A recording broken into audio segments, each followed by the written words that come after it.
स्वागत है मित्रों आप सबका। तो फिर कहानी को आगे बढ़ाते हैं और आज दिखाया जा रहा है कीन अपना सर निकाल कर मुचेन को खाने के लिए देता है और मुचेन से पूछता है कि क्या कीन बिना सर के हैंडसम तो दिख रहा है। मुचेन कहता है कि मुचेन ने कभी नहीं सोचा था कि कल्टीवेशन सीखने के लिए उसे किसी का स्पिरिट खाना होगा और क्या कभी स्पिरिट खाया भी जा सकता है। यहाँ कीन मुचेन को समझाता है कि कीन का सर खाने से मुचेन कैसे कल्टीवेशन सीख पाएगा। सो बेसिकली कीन एक कल्टीवेटेड स्पिरिट है और हर एक कल्टीवेटर की तरह उसका कल्टीवेशन का ज्ञान उसके सर में है, उसके दिमाग में है और कीन चाहता है कि उसका कल्टीवेशन का ज्ञान हमेशा कायम रहे। और जैसे ही मुचेन कीन का कल्टीवेटेड स्पिरिचुअल सर खा जाएगा तब कीन के पास जितना भी कल्टीवेशन का ज्ञान है वो मुचेन के पास आ जाएगा। उसके बाद मुचेन एक कल्टीवेटेड इंसान बन जाएगा। फिर मुचेन अपना एनर्जी से सिर्फ योन को ही नहीं किसी को भी बचा सकता है और हर एक कल्टीवेटर की तरह मुचेन भी कल्टीवेशन करने लगेगा। खैर फिर कीन मुचेन को बताने लगता है कि मुचेन को भविष्य में कभी जिनमिन जाना चाहिए। कीन भी जिनमिन से ही बिलोंग करता है और जिनमिन में ही तलवार सेक्ट है और जिनमिन एक बहुत ही सुंदर जगह है। वहाँ लोगों के पास अपना जमीन है, अपना तलवार है और खूब सारा पैसा है। तो कीन को लगता है कि कभी मुचेन को जिनमिन जाकर उधर तलवार सेक्ट का स्टूडेंट बन जाना चाहिए। फिर कीन मुचेन को चेड़अप करने लगता है कि मुचेन बिना थके और बिना रुके कीन का सर पूरी तरीके से खा ले। उसके बाद मुचेन को क्या कुछ करके कल्टीवेशन करना चाहिए और अपना एनर्जी थोड़ा करके योन के अंदर पास करके योन को जगाना चाहिए। तब हम देखते हैं कि कीन जैसे ही मुचेन को कल्टीवेशन करने का इंस्ट्रक्शन दे देता है और मुचेन भी कीन का सर पूरी तरीके से खा लेता है। उसी वक्त कीन का स्पिरिट गायब हो जाता है। ऐसा लगता है कि कीन के स्पिरिट को मुक्ति मिल गया है। खैर हम मुचेन को देखते हैं जो योन को जगाने की कोशिश करने बैठ जाता है और ऐसा करते हुए 10 दिन बीत जाता है और सुबह का वक्त है। मुचेन योन को हक करके कहने लगता है कि मास्टर सीनियर ने जैसा जैसा कहा मैंने आपको जगाने के लिए बिल्कुल वैसा किया। मैंने आपके सारे चोटों को हील कर दिया है। अब मुझसे और इंतजार नहीं हो रहा। मास्टर आप कब जागोगे? उसी वक्त मुचेन गुफा के बाहर एक बकरी को देखता है। तब मुचेन गुफा के बाहर ध्यान से देखता है और पाता है कि मोजिया गांव की वही बच्चे लोग में एक छोटी सी बच्ची अपने कुछ बकरियों के साथ वो जो योन के स्टूडेंट भी है वो मुचेन और योन को ढूंढते हुए आई है। तब मुचेन उस छोटी सी बच्ची को देखकर बहुत ही खुश होता है और वो छोटी सी बच्ची भी मुचेन को देखकर खुश होकर चिल्लाने लगती है कि मुचेन बड़े भैया और मास्टर मैंने आप दोनों को ढूंढ लिया है। मुचेन बड़े भैया क्या आपको पता भी है कि मोजिया गांव में जब से लोगों को पता चला है कि आप बेगुनाह हो और गांव में दवाई वो दानव भेड़िया कर रहा था और आपने उस दानव भेड़िया को मार दिया है, तब से गांव वाले आपके ऊपर बहुत प्राउड फील कर रहे हैं। और जब से उस लड़ाई के दौरान आप और मास्टर बर्फीला पहाड़ से नीचे गिरे हो तब से हम गांव वाले आपको ढूंढ रहे हैं और मुझे पता ही था कि मुझे आप दोनों इस जंगल में ही मिलोगे। मैं कितना मुश्किल से इस जंगल के अंदर आप दोनों को ढूंढते हुए आई हूँ। भगवान का शुक्र है कि आखिरकार मैंने मुचेन भैया और मास्टर को ढूंढ लिया। उसके बाद मुचेन योन को अपने पीठ में लेकर वो छोटी सी बच्ची और उसके बकरियों के साथ वो मोजिया गांव में वापस आने लगता है। तब मुचेन अपने मन में सोच रहा था कि सीनियर ने सच कहा था।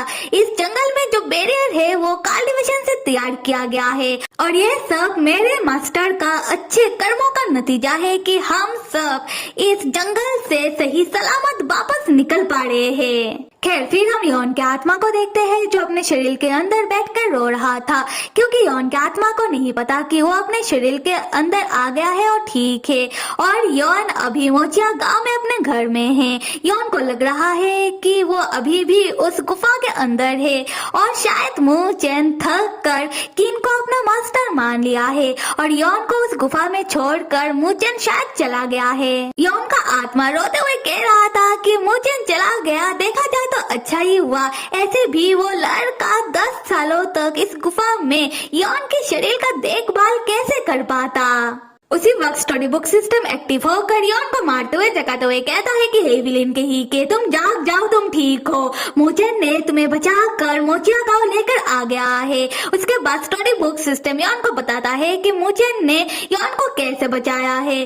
फिर स्टोरी बुक सिस्टम कहता है, और ध्यान से मेरा बात सुनो, अभी तुम्हें कुछ काम है इसीलिए तुम्हें वापस आना होगा। उसके बाद स्टोरी बुक वर्ल्ड में तुम्हें अपना विलेन का काम शुरू कर देना होगा और मुचेन के बारे में मत सोचो, क्योंकि जब तक मुचेन बड़ा नहीं हो जाता उसके ऊपर कोई खतरा नहीं आएगा। उसी वक्त यॉन अपना आंखें खोलता है और जाकर देखता है कि वो मोचिया गांव में अपने घर में है। तब मोचेन भी कमरे के अंदर आता है और यॉन को जगा हुआ देखकर मोचेन खुश होकर यॉन को आकर हक कर लेता है। यॉन कहता है, मोचेन गुड मॉर्निंग। मोचेन कहता है कि मास्टर आप ठीक हो गए हो, मास्टर आखिरकार आप जाग गए हो, मास्टर आप मुझे माफ कर देना, आपका हालत का जिम्मेदार मैं था। यॉन कहता है कि बेवकूफ लड़के के ही के तुमने तो मुझे बचाया है, तो अभी तो तुम मुझे छोड़ो।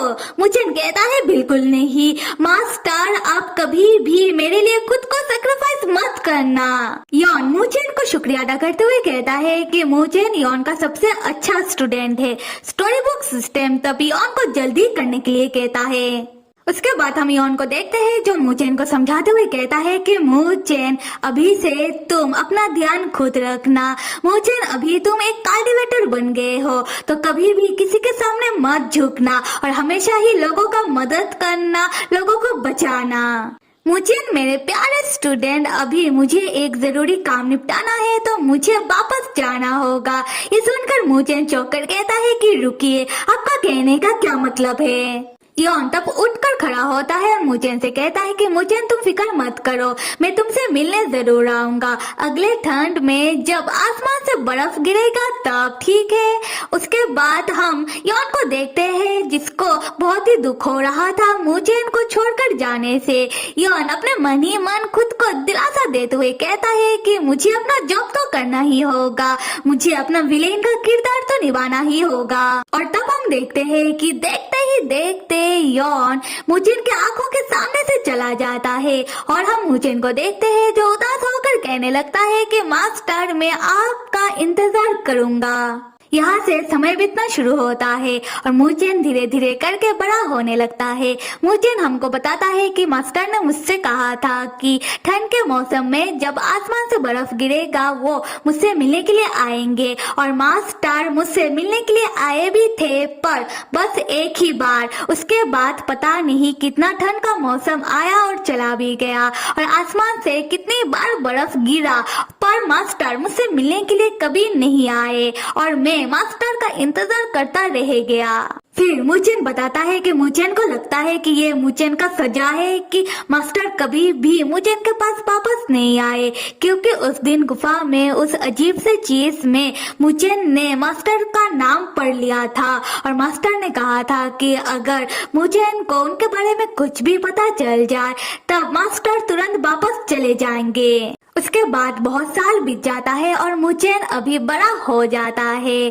तब हम देखते हैं कि मुचेन मोचिया गांव में अपना उसी घर में है और कहीं जाने का तैयारी कर रहा था। उसी वक्त गांव के वही बच्चे लोग जो कभी यॉन के स्टूडेंट हुआ करते थे वो लोग भी अभी बड़े हो चुके हैं और मुचेन के पास आकर पूछने लगते हैं कि मुचेन बड़े भैया क्या आप सच में जा रहे हो। मुचेन कहता है, हाँ मैं ऐसे ही अपने हाथों में हाथ रख कर बैठ नहीं सकता, मैं जाकर उन्हें ढूंढ कर निकालूंगा। वो बच्चा लोग कहते हैं कि मुचेन बड़े भैया आप कहाँ जाकर उन्हें ढूंढोगे। मुचेन कहता है, जिनमिन। जिनमिन वही प्लेस है जहाँ तलवार सेक्ट है जिसके बारे में किन ने मुचेन को बताया था और शायद मुचेन को अभी भी लगता है कि यॉन तलवार सेक्ट से है। तो फिर कहानी को आगे देखने के लिए आप सब लाइक, सब्सक्राइब और कमेंट करना तो बिल्कुल भी मत भूलिएगा। Till then stay with me and see you.